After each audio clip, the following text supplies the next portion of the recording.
So just because Lil Jessica Boo Boo over here has maturation and her locks are budding at week 6 doesn't mean that Lil Tiffany is going to have her locks budding at the same time. Tiffany's locks might not start budding until 5 months into her journey. What is up, Flockers? That is my fellow lockers and aspiring lockers. In today's video, I'm going to be giving some helpful tips and advice that you can take along your journey for Microlocs and Sisterlocks alike. So if you're interested in that, then stick around.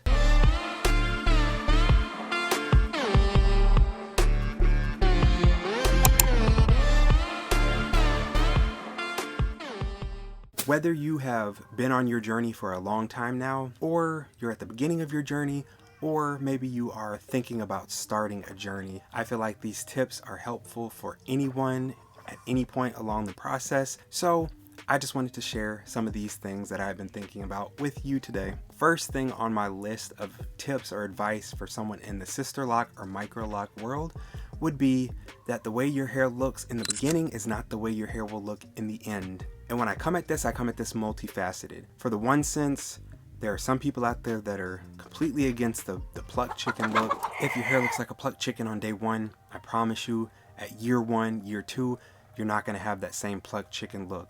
Now, of course, this all depends on the density of your hair, how thick it is, how many strands you have per follicle and all that stuff. But your hair is going to expand. It is going to get larger and more voluminous as it matures and as it grows.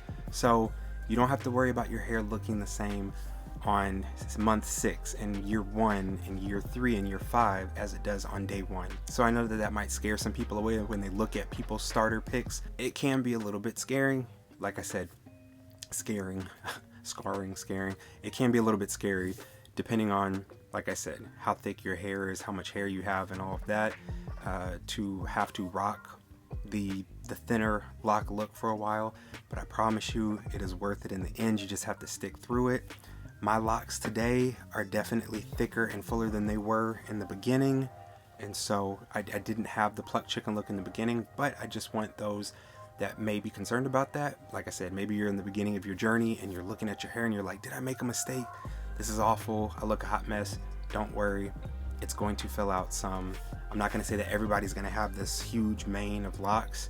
That doesn't happen for everyone, but it does get thicker as it matures and develops. And also in that same facet, in terms of not looking the same day as on day 1, when it comes to your pattern, how you start your locks, whether you're doing Sisterlocks and it's starting with interlocking, or you're doing Microlocs and it started with the interlocking method, it started with braids, twist, or any other method that somebody might decide to start Microlocs with. I am several months into my journey. I don't even remember what month we're on now, 21 I think, or something like that.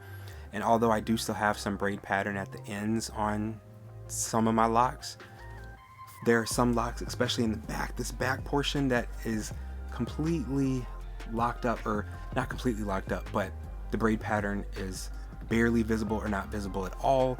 And so the way my locks look now at almost 2 years is definitely different than the way that it looked in the beginning. They were braided from the rooter to the tuta, and like I said, for the most part, in many of these locks, the braid pattern has disappeared or is barely visible anymore. And so your locks will mature. They will not look the same as you go through this journey. And even the ends, I know that for a while, or maybe even still, it was very popular for some people with Microlocs to comb out the ends of their locks because they wanted to keep their curly ends. And yeah, you can probably maintain this for a while, but eventually you probably will get tired of having to comb out your ends and put conditioner and stuff on them to keep up that curly look. So your ends are going to want to lock too. It's part of the process. All right, my second tip or advice that I want to give for Microlockers and Sisterlockers alike is that you want to make sure that you are wrapping up your hair or tying your hair up, whether it be at night, whether it be when you're going outside to do yard work or cookouts or anything like that. Your hair, your locks tend to be a magnet for all things that you don't want in them, whether we're talking about lint, we're talking about smoke, we're talking about fumes, we're talking about grass shavings, dust, all of that. All those things, your hair is like a sponge and it will get stuck in there. Smells, like I said, dust, dirt, and things like that. We're not out here washing our hair every day, and so we don't want to have that stuff just sitting on top of our hair, or even worse, getting lodged into our locks and locking within our hair, because then you end up having lint and things like that literally embedded within your locks, and trying to pick that out is a disaster. Not something I would recommend. So make sure that you are covering your locks up when you can. I'm not saying walk around all the time with your locks wrapped up. I don't do that. But when I go to bed at night, I put on my satin bonnet. I lay on a satin pillowcase. If I'm going out to do yard work, I make sure to put on a head wrap, some type of scarf or something over my hair. If I'm outside and there's smoke, like we're cooking out or whatever, I'm gonna make sure I have something on my hair to keep it protected from the smoke, because I don't want my hair smelling like smoke. And just another little bonus tip on that, it also helps to prevent dryness, or helps with the amount of dryness that you experience. Because when your hair is constantly out in the elements and whatnot, you can experience some extra dryness. So if you keep your hair wrapped up when you're outside and stuff, like I said, doing yard work and stuff like that, you may be able to help with some of the dryness that you would experience otherwise. Number 3 on my list, do not retie or retighten your locks too often. If you are a DIY locker like myself, then do not retighten your locks too often. Or if you go to a loctician or a sister loctician, they usually put you on a schedule, and I would hope that they would have your locks' best interest and not their pocket's best interest at heart. I know that there has to be a balance. I don't think anything, 4 weeks, unless your hair is just Rapunzeling out here, I think that is way too often. My sweet spot is 5 to 6 weeks, closer to 6, even going closer to pushing 7 now that I'm almost 2 years in. So you really don't want to be retightening or retwisting your hair too often. There's just so many problems that can be caused from that. You can cause thinning, all sorts of issues with your scalp, with your hair, breakage and things like that if you were retightening too often and too tightly. You don't want it to be too tight. And I always talk on this channel, nobody's going to advocate for you except for you the way that you will advocate for yourself. Your loctician can't feel your pain. So if you're feeling pain, if you're feeling discomfort when they're doing your hair and it's too tight, if you don't speak up, nobody's going to speak up for you. Your hair follicles ain't going to say, hey, stop making me so tight. That's on you. So if your loctician is doing it too tight, tell them to ease up a little bit. Just let them know. I don't know too many people that are going to get offended, because you say that it's a little too tight. And if they are, then that's probably not the loctician for you, and you might need to find somebody else before they have you out here looking like the Cynthia doll in Rugrats.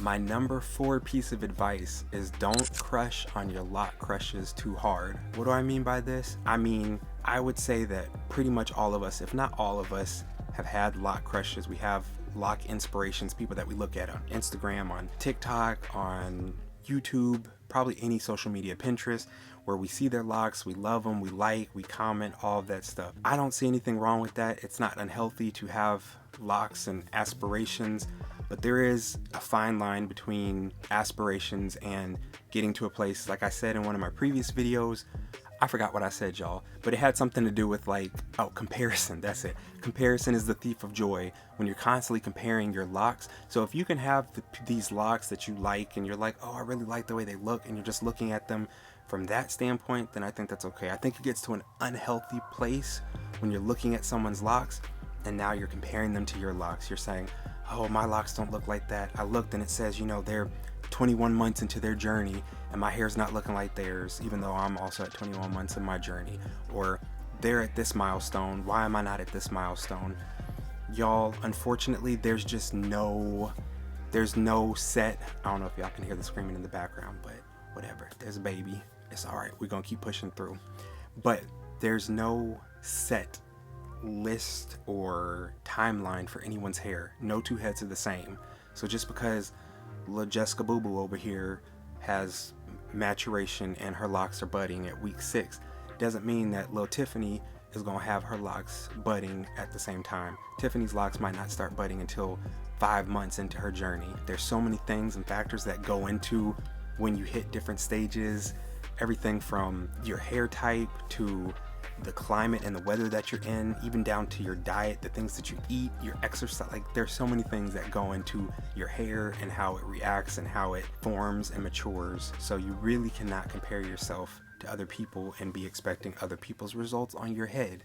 Your head is your head and you'll get the results that you get. And my 5th piece of advice is that I say on this channel a lot, you have to do you and you have to know what works for you. There's like I said, there's no one size fits all when it comes to locks. No two sets of locks are the same, no two heads are the same. Even though you may look at someone else's locks and think, man, those locks look very similar to mine, the length is similar to mine, the texture looks similar to mine, I promise you, you can have 4C hair, you can have dense hair, you can have the same length as me, and like I said, we could live in two different parts of the world or the United States, and our climates are completely different. Therefore, our hair reacts differently. The water in different places in the world, even in the same country, can be so different. You know, you may live in a place where your water is harsh, and I may live in a place where my water is soft. And so just from that, from us washing our hair, we're gonna have different results in the timeline of when our locks bud, when our locks get to a certain place, when they're swelling and all of this stuff. So you, like I said, all these things you can't compare, because it's just, you're wasting your time and your energy if you're comparing if it's only making you sad and feel down about your locks, because there's no you but you. So enjoy the locks that are on your head. Don't let that comparison steal your joy and steal that time from your lock journey that you could be soaking it in and loving your locks and yourself. If you found this video helpful, make sure to hit the like button so that I know what type of content you are enjoying, and also hit the subscribe button so that you can join the flock. And before you go anywhere, check out some of the other videos that have popped up on the screen. I'll see you there.